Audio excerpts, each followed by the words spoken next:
On today's Toy Spot, we're going to be having a look at the Marvel Universe Juggernaut.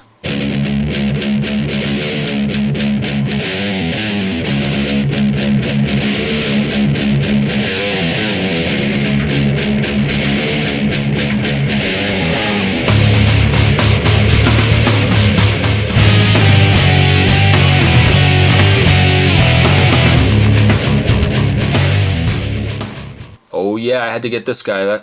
Definitely was looking forward to getting myself Juggernaut. Quite a large figure too. We'll get into that as we open up the figures package. Nice picture of Juggernaut up the top corner there. Includes classified secret code. Classified file with secret code. On the back of the package, it says, before unwittingly encountering the mystical crimson gem of Cyttorak, Cain Marko was a normal man, but he was a man consumed by jealousy of his half-brother Charles Xavier. Cyttorak seized on that jealousy, turning Marko into a being of untold power, an unstoppable force of destruction that would plague Xavier and the world for decades to come. The other figures in this wave, we've got Archangel, we've got Colossus, and Kitty Pryde. Down below we've got a picture of Norman Osborn.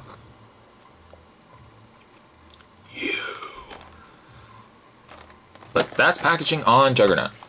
Let's not wait any longer. Let's get this opened up and we will have ourselves a look at the unstoppable Juggernaut.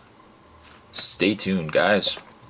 And like every other Marvel Universe figure, the later Marvel Universe figures, Juggernaut does come with a display stand.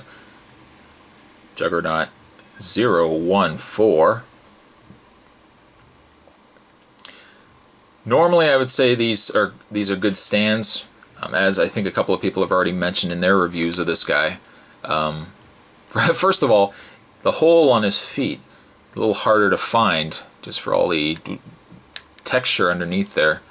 But I find, and as many people have mentioned too, the Juggernaut looks a tad silly on his display stand. He's kind of to one side of the display stand.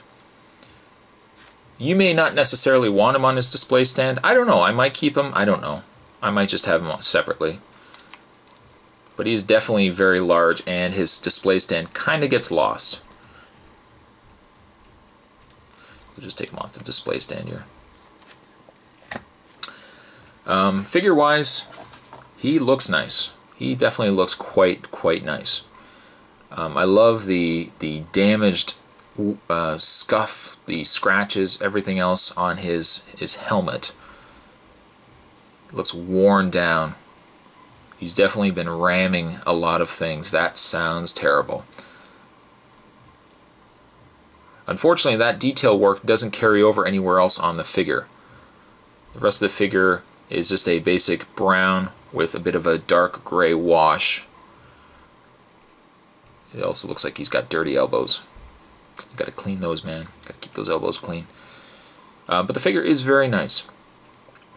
One other thing that was mentioned in other reviews, and I'm sure I'll comment it on myself, is the fact that his head, for all intensive purposes, you look at the helmet and you think to yourself that it looks like it should be removable, and underneath is his human head. Unfortunately, no. And I don't know where I sit on this decision, because if I take off the helmet, if I can get it off, there we go. Actually, underneath, which I'm not going to be able to get off just for the sake of, I don't know if I will break it, but you can actually see that he has a full sculpted face underneath. I think you guys can see that. A fully sculpted face underneath. The downside, though, to it is they could have gone the full distance and giving us a full head. Why they wouldn't have just... I mean, they were almost there anyways. All they would have had to do is create a back plastic piece for the rest of his head. But instead, what they've given us is just a plate. Just a single plate that has all the human face sculpted onto it.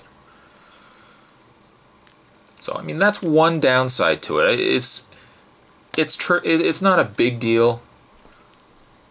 but most, if not all, Juggernaut figures that have been released tend to all have removable helmets, and this shouldn't have been any exception. So, I mean, that's a bit of a shame. But everything else, though, size-wise, he definitely looks incredible. Just for scale purposes, the only figure I really have in front of me right now, we'll put him next to Captain America. As you can see, there is quite a size difference between the two, both width and height.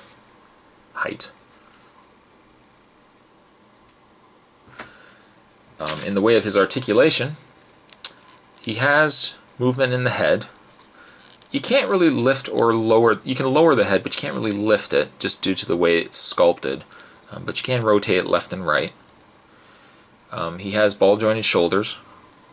You rotate the bicep. The strapping is actually a separate piece as well. They probably did it just so that it wouldn't get in the way of his elbow articulation. You can rotate the forearm.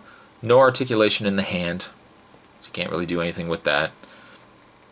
He's got the torso articulation. Can't really move it up and down, but you can move it left and right.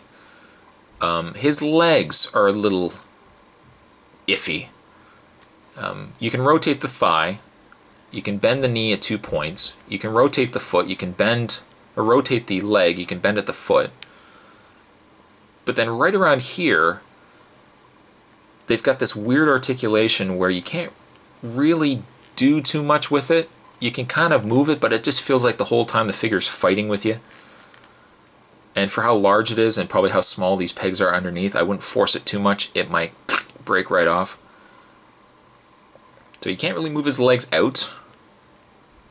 I mean, you can move them slightly, but as you can see, the figure does want to fight with you. And get him. That's about all I can get him up without him seeming like I'm going to break it. That aside, really, it is a nice figure. This could have been a little bit better right here. The inclusion of a face underneath the helmet would have been a nice little touch as well. But aside from that, it is a nice figure. It is a nice figure. Juggernaut, I'm going to give an 8.52. Could stem from the fact that I am a sucker for Juggernaut, but I think he's a pretty decent figure. If you can find him, it's worth picking up, and then you can include him along with the other members of the Brotherhood. So that was a toy spot. Today we're looking at the Marvel Universe Juggernaut, and I like it. I do like it quite a bit. And with that, I'll see you guys next time. Later.